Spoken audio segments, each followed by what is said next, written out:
tarde, boa noite, boa madrugada, querido concurseiro. Vamos falar hoje sobre tipicidade. Está dentro do fato típico.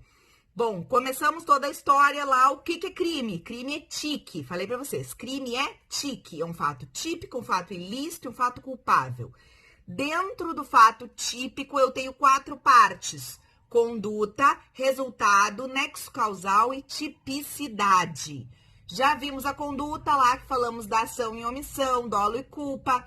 Já vimos o resultado, que pode ser resultado jurídico ou resultado material ou naturalístico, material ou formal. Já vimos o nexo de causalidade entre a conduta e o resultado, falamos das causas e das concausas, e agora falta tipicidade. Vamos lá, bora! O que é a tipicidade? Bom, falava-se antigamente, e vou ser bem sincera, é o que cai em prova.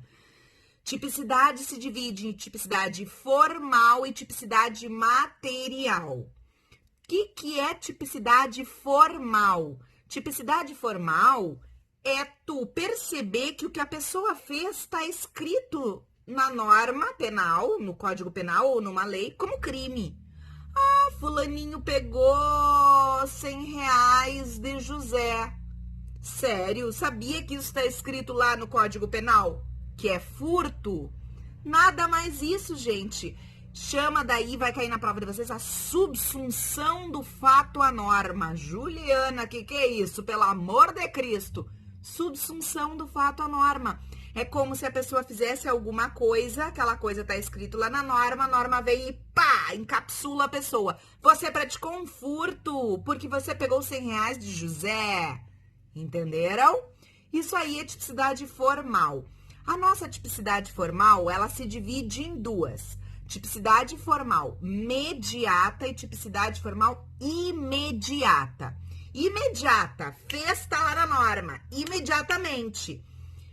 João pegou R$100 de José, João praticou um furto, artigo 155 do Código Penal. Cláudio matou Joana, tá lá no artigo 121, matar alguém, homicídio.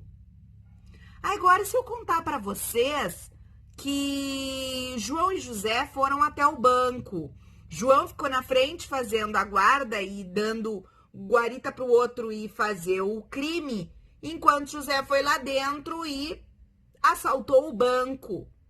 Com uma arma, pegou o dinheiro. José foi lá dentro, pegou o dinheiro, João ficou ali na frente para dar a saída rápida do carro e ficou cuidando da movimentação. Pergunto para vocês, o que o José praticou? Roubo? Claro, praticou um roubo. Subtraiu dinheiro mediante grave ameaça com emprego de arma de fogo. Beleza, gente. E João? João também praticou um roubo. Oi? Eu não me lembro de ter dito que João foi lá dentro e pegou alguma coisa de alguém mediante violência ou grave ameaça. Mas, Juliana, eu sei que ele praticou um roubo. Sim, você está certo, porque aí nós temos a tipicidade mediata. Eu preciso de uma elo para ligar o João ao roubo. Qual é o elo? Concurso de pessoas. Ele combinou com o José de praticar aquele assalto e a atitude dele no assalto, na combinação deles, era ficar do lado de fora, cuidando da movimentação e dando a saída rapidamente ao carro para que eles pudessem fugir com a grana. Então, João praticou roubo também? Sim. Mas daí eu vou dizer que ele praticou um 157. José foi lá dentro, pegou a arma, pegou o dinheiro, praticou um 157. Sim, um 157. E João, que ficou ali na frente, praticou um 157 combinado com artigo 29 do Código Penal, concurso de pessoas. Certo? Outro exemplo. Eu disse para vocês que se Cláudio matar Joana, pratica, então, homicídio. Vamos dizer que Cláudio atirou em Joana, atirou no peito de Joana. E mesmo assim, Joana foi levada para o hospital e foi salva, estou viva. Pergunto para vocês, Cláudio matou alguém? Não, não matou, mas não é possível que ele não vai responder por nada, né, Ju? Claro que não, gente. Ele vai responder pelo quê? tentativa de homicídio. Então, eu falo o seguinte, que o Cláudio praticou o artigo 121 do Código Penal, homicídio, na forma do artigo 14, inciso 2 do Código Penal, forma tentada. Então, existem 3 elos, 3 ligações da tipicidade formal mediata. São só 3 artigos. É o artigo 29, que é o concurso de pessoas, o artigo 14, inciso 2, que é a tentativa, e o artigo 13, parágrafo 2º, que é a omissão imprópria. Aquela história do garantidor que a gente já conversou na primeira aula, certo? Se não lembra, corre lá para olhar, tá dentro da conduta. São 3, então, os elos da tipicidade mediata. Beleza, isso tudo que eu falei para vocês é a tipicidade formal. Agora vamos para a tipicidade material. Além do fato que a pessoa praticou se subsumir à norma, ela tem que gerar uma lesão ou um perigo de lesão ao bem jurídico tutelado, minimamente. No exemplo que eu dei, João pegou 100 reais de José. Então, João vai responder por furto, beleza? Beleza. E se eu disser para vocês que João pegou 1 real de José? Pegou uma moedinha de 1 real de dentro do bolso do José. Ele praticou o furto pela tipicidade formal, a primeira que vimos. O fato dele estar escrito na norma como furto? Sim, a subsunção do fato de João à norma penal. Parece um furto? Parece um furto. Mas esse furto de 1 real, ele gerou uma lesão ao bem jurídico tutelado? Qual é o bem jurídico tutelado pelo furto? O furto protege um bem jurídico chamado patrimônio da vítima. Pergunto para vocês, será que o patrimônio de José sofreu uma lesão grave porque João pegou 1 real? Não.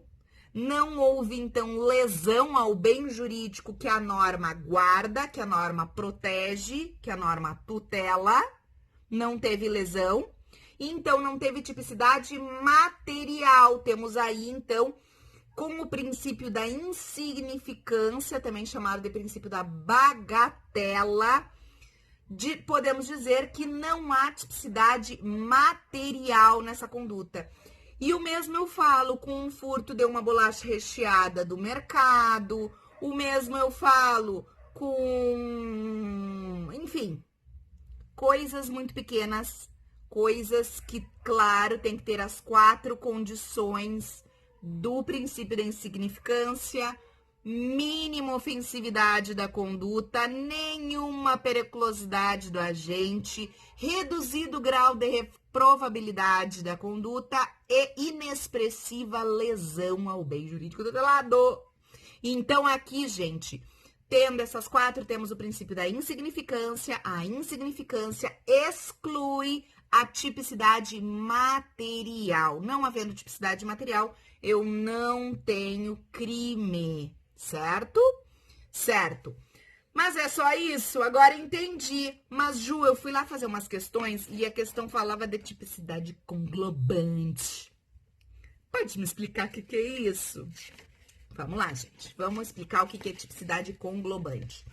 Veio lá Zaffaroni e disse o seguinte: tudo bem que o direito penal é chamado de última ratio, a última razão, o último lastro da fivela, quando o fato que aconteceu não puder ser solucionado pelo direito civil, pelo direito empresarial, pelo direito desportivo, pelo direito tributário. Putz, nenhum deles é penal, então. É mais grave. Então, é penal. Vamos chamar o penal, que o penal resolve. Exato, penal. O penal é mais legal. Gente, quando, então, os outros ramos do direito não podem solucionar, chama o penal, que o penal soluciona. Última ratio. Aí Zaffaroni diz o quê? Tudo bem que o direito penal é a última ratio, mas ele tem que conversar com os outros ramos do direito. O direito penal não vive numa bolha. não vive só ele sozinho no mundo jurídico. Existe todo um ordenamento jurídico, todas as leis. O direito penal não é sozinho, não é único, ele não é apartado, ele está dentro de uma gama de leis, vocês entendem? Dentro de um ordenamento jurídico. E daí diz Zaffaroni o seguinte, que mesmo tendo a tipicidade formal e a tipicidade material, além disso, o fato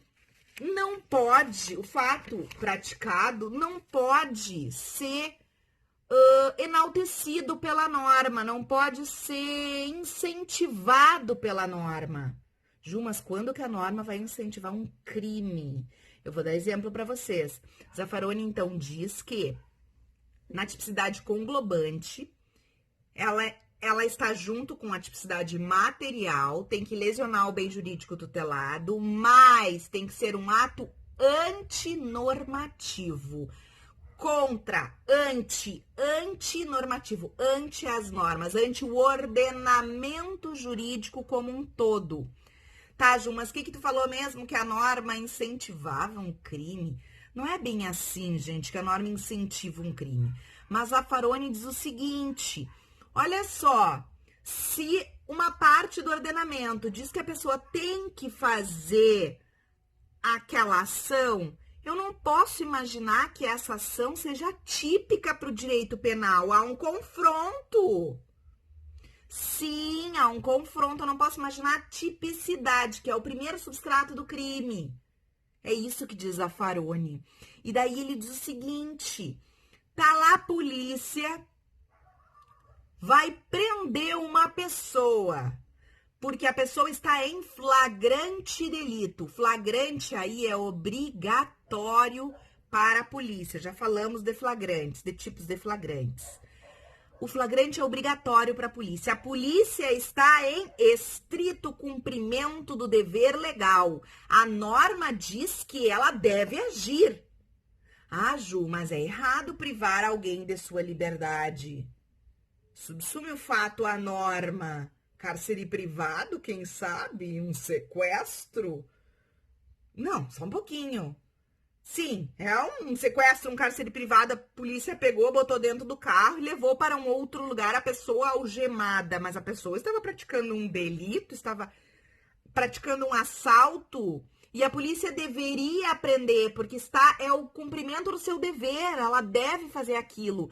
E aí Zaffaroni diz o seguinte, esse estrito cumprimento do dever legal não pode servir como uma excludente de ilicitude, como a gente estuda pelo nosso Código Penal. Zaffaroni diz o seguinte, não pode ser uma excludente de ilicitude. Isso tem que ser uma excludente de tipicidade. O fato sequer tem que ser típico. Por quê? Se o ordenamento diz que o policial deve fazer, esse fato não deve nem ser típico. Não posso chegar até a análise da ilicitude. Não, ele não é nem típico. Então, Zaffaroni defende que duas das nossas excludentes de ilicitude pulem para a tipicidade. Quais são? É o exercício regular do direito e o estrito cumprimento do dever legal. Zaffaroni entende, então, que tanto o exercício regular do direito quanto o estrito cumprimento do dever legal afastam a tipicidade conglobante. Então, afastando essa tipicidade, eles afastam o delito em si. Então, Zaffaroni pretende que fique lá no campo das excludentes da ilicitude apenas duas, que é o estado de necessidade e a legítima defesa. Entenderam isso, gente? Eu sei que isso é bem complexo, eu sei que é uma matéria para ir além, mas eu espero que vocês tenham entendido e aguardo vocês nas próximas rapidinhas jurídicas. Um beijo!